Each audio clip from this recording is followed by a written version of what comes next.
रात का सन्नाटा था। आसमान में बादल थे और लखनऊ की सड़कों पर उस रात कुछ ऐसा घटा था जिसने बसपा की राजनीति को हमेशा के लिए बदल दिया। कहते हैं वो रात सिर्फ एक व्यक्ति की नहीं, एक विचारधारा की भी आखिरी रात थी। आज 9 अक्टूबर, वही दिन जब करोड़ों लोगों के दिल में बसने वाले बहुजन नायक कांशीराम इस दुनिया को अलविदा कह गए थे। लेकिन क्या उनकी मौत वाकई एक सामान्य मौत थी, या इसके पीछे कुछ ऐसा था जो अब तक छिपाया गया? आज चंद्रशेखर आजाद रावण ने वही बात कही है जिसे सुनकर पूरा बहुजन समाज सन्न रह गया है। कांशीराम, वो नाम जिसने लाखों दलितों, पिछड़ों और वंचितों को एकजुट कर राजनीति की तस्वीर ही बदल दी। वो आदमी जिसने कहा था, हम सत्ता में हिस्सेदारी नहीं, पूरी सत्ता लेंगे। लेकिन जब एक ऐसा इंसान अचानक से बीमारी में चला जाता है तो सवाल उठना लाजमी है, और यही सवाल आज फिर जिंदा कर दिए हैं भीम आर्मी के नेता चंद्रशेखर रावण ने। चंद्रशेखर का बयान सीधे तौर पर किसी को दोष नहीं देता, लेकिन इशारा इतना गहरा है कि सियासत के गलियारों में हलचल मच गई है। उन्होंने कहा है, कांशीराम की मौत केवल बीमारी की वजह से नहीं थी, उनके साथ जो हुआ वो राजनीति का सबसे काला सच है। ये शब्द जैसे ही सोशल मीडिया पर वायरल हुए, बहुजन समाज में जैसे तूफान आ गया। लोग सवाल करने लगे, अगर कांशीराम की मौत सामान्य नहीं थी तो आखिर सच क्या है? कई पुराने बसपा कार्यकर्ताओं का कहना है कि कांशीराम जी पिछले दिनों में बेहद अकेले हो गए थे। उनके आसपास के लोग बदल चुके थे। जो लोग कभी उनके संघर्ष में साथ थे वही धीरे धीरे दूर होते गए। बीमारी का बहाना बना, लेकिन उनके इलाज की सच्चाई को लेकर हमेशा सवाल उठते रहे। कुछ कहते हैं कि उनको राजनीति से अलग कर दिया गया था ताकि बसपा का नेतृत्व किसी और के हाथ में जा सके। लेकिन यह सब बातें सिर्फ फुसफुसाहटों में कही जाती रहीं। आज जब चंद्रशेखर रावण ने इस रहस्य को फिर से उजागर किया है तो कई पुराने चेहरे डर गए हैं। उन्होंने अपने बयान में कहा, मैं कांशीराम जी को एक मिशन मानता हूं। उनकी मृत्यु कोई अंत नहीं थी, बल्कि उनकी लड़ाई को खत्म करने की कोशिश थी। आज हमें उस सच को सामने लाना होगा जो सालों से दबा हुआ है।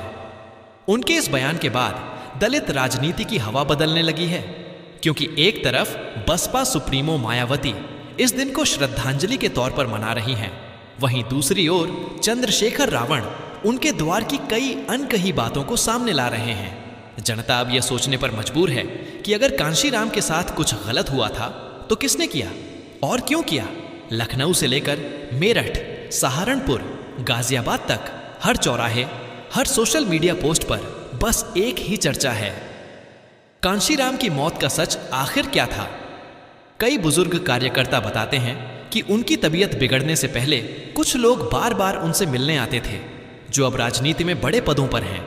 लेकिन जब वो बीमार पड़े तब वही लोग गायब हो गए। चंद्रशेखर ने इस मुद्दे को सिर्फ मौत तक सीमित नहीं रखा, उन्होंने इसे एक मिशन की हत्या कहा।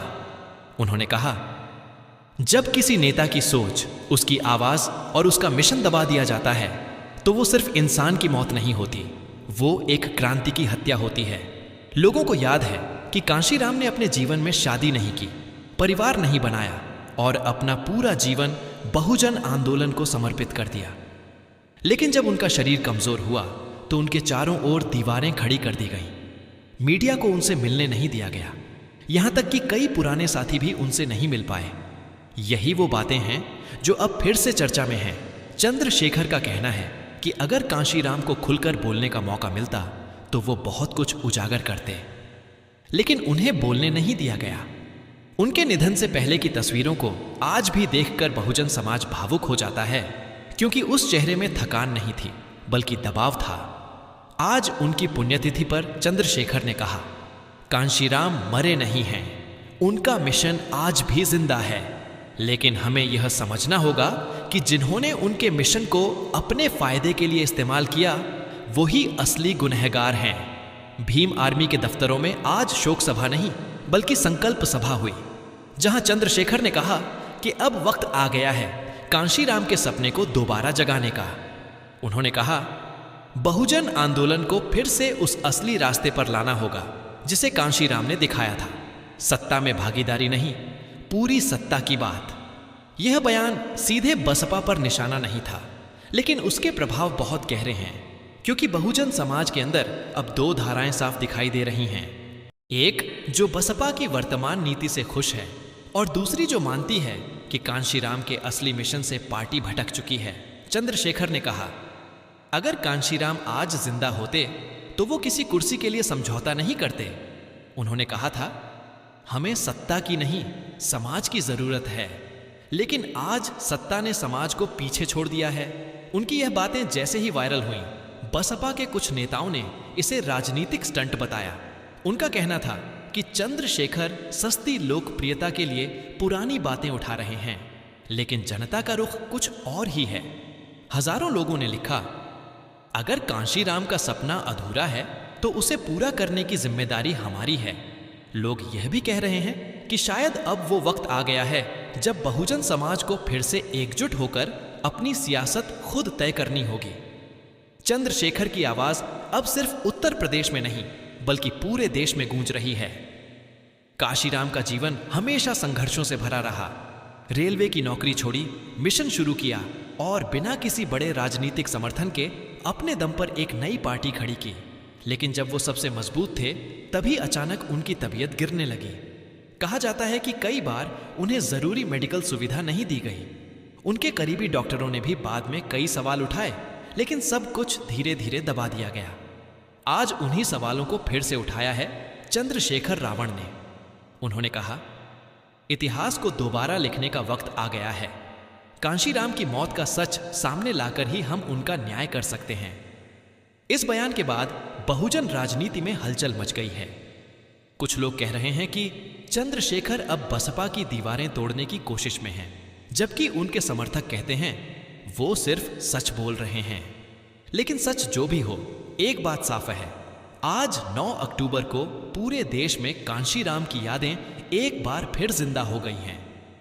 उनके नाम पर बने स्मारक में हजारों की भीड़ उमड़ी। लोग हाथ में नीले झंडे लेकर पहुंचे और एक ही नारा लगाया, कांशीराम अमर रहें, उनका मिशन जिंदा है। लखनऊ में सूरज डूब चुका था। नीले झंडों की लहर अब भी हवा में झूल रही थी।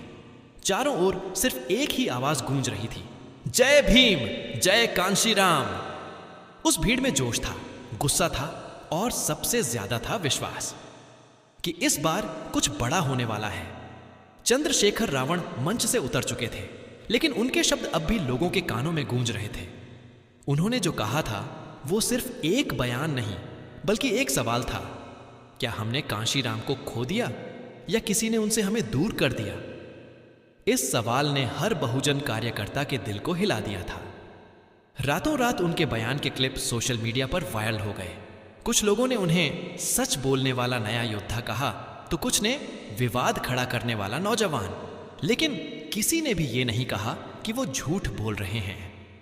सुबह होते होते लखनऊ से दिल्ली तक सियासी हलचल बढ़ गई। मीडिया चैनलों ने डिबेट शुरू कर दी। क्या चंद्रशेखर रावण कांशीराम की विरासत को चुनौती दे रहे हैं?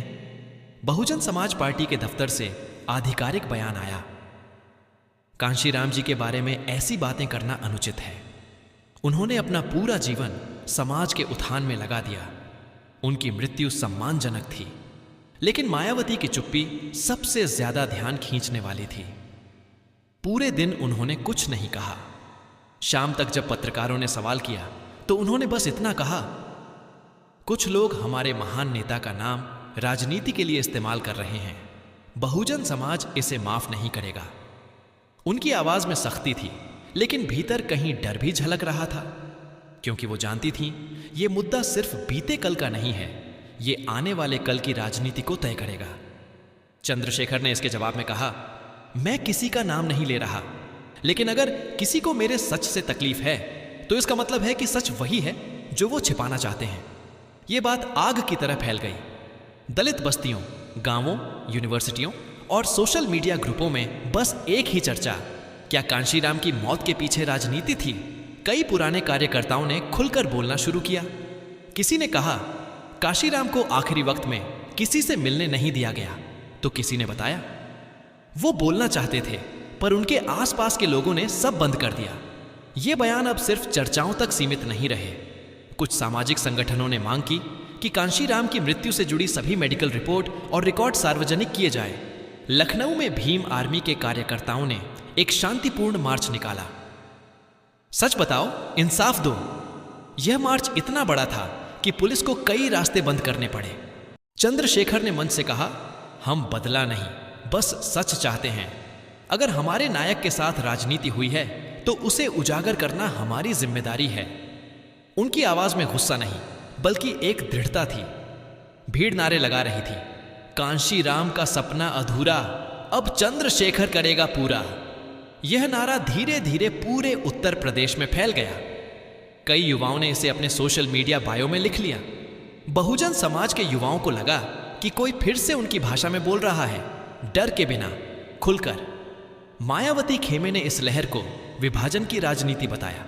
उनके करीबी नेताओं ने कहा, चंद्रशेखर बीएसपी की लोकप्रियता से डरकर साजिश रच रहे हैं। लेकिन जनभावना कुछ और कह रही थी। लोग कहने लगे, अगर साजिश है तो फिर सवाल पूछने से डर क्यों? धीरे धीरे यह विवाद पूरे देश का मुद्दा बन गया।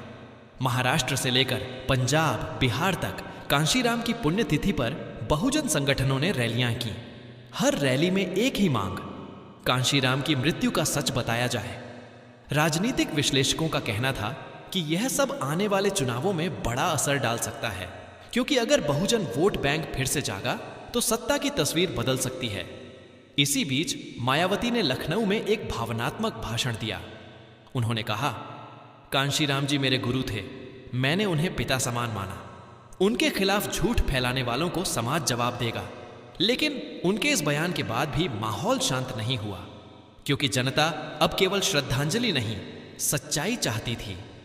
कुछ दिन बाद चंद्रशेखर ने एक और बयान दिया जिसने पूरे देश का ध्यान खींचा। अगर किसी को लगता है कि मैं गलत हूं तो सरकार एक आयोग बना दे, कांशीराम की मृत्यु की जांच कराए। अगर मेरा आरोप गलत निकला तो मैं राजनीति छोड़ दूंगा। यह चुनौती थी और इस चुनौती ने माहौल को और गर्मा दिया। अब सवाल मीडिया से लेकर संसद तक पहुंच गया। कुछ सांसदों ने भी मांग की कि इतिहास को स्पष्ट करना चाहिए ताकि कोई भ्रम न रहे। उसी रात सहारनपुर में चंद्रशेखर ने एक सभा की जिसमें उन्होंने कहा, हम कांशीराम के नाम पर राजनीति नहीं कर रहे, हम उनके मिशन को जिंदा रख रहे हैं। जब तक उनकी आत्मा को न्याय नहीं मिलेगा तब तक यह लड़ाई जारी रहेगी। उनकी बात सुनकर भीड़ भावुक हो उठी। एक बुजुर्ग कार्यकर्ता की आंखों से आंसू बह निकले। उन्होंने कहा, मैंने कांशीराम को जिंदा देखा है, वो कभी कमजोर नहीं पड़े, बस उन्हें कमजोर दिखाया गया। यह वाक्य लोगों के दिलों में उतर गया, क्योंकि यही वह दर्द था जिसे हर बहुजन महसूस करता था कि शायद उनके नायक को सिस्टम ने नहीं, अपने ही लोगों ने धोखा दिया। अब हालात ये हैं कि हर राजनैतिक दल इस मुद्दे पर बोलने से बच रहा है, क्योंकि जो भी बोलेगा उसे या तो कांशीराम के खिलाफ या उनके पक्ष में खड़ा माना जाएगा, और दोनों ही हालात में राजनीतिक नुकसान तय है। सोशल मीडिया पर हर जगह एक नई लाइन ट्रेंड करने लगी, कांशीराम की मौत एक रहस्य नहीं, एक साजिश थी। लोग इसे साबित करने के लिए पुरानी क्लिप्स, इंटरव्यू और बयान निकालने लगे। भीम आर्मी और बसपा के कार्यकर्ताओं के बीच कई जगह बहसें और टकराव भी हुए। लेकिन इन सब के बीच एक बात साफ थी, बहुजन राजनीति अब फिर से जीवित हो चुकी थी। राजनीति के पंडित कहने लगे कि यह वही वक्त है जो 1990 के दशक में था, जब कांशीराम ने बहुजन की एकता का नारा दिया था। बस फर्क इतना है कि अब यह नारा डिजिटल दौर में गूंज रहा है। चंद्रशेखर अब सिर्फ एक नेता नहीं, एक प्रतीक बन चुके थे। उन्होंने कहा, कांशीराम ने कहा था, जब तक समाज में बराबरी नहीं तब तक आराम नहीं। मैं वही लड़ाई आगे बढ़ा रहा हूं। उनकी इस बात पर हजारों युवाओं ने हाथ उठाकर कहा, हम तैयार हैं। इस नारे ने सब कुछ बदल दिया। अब यह सिर्फ एक मुद्दा नहीं, बल्कि आंदोलन बन चुका था।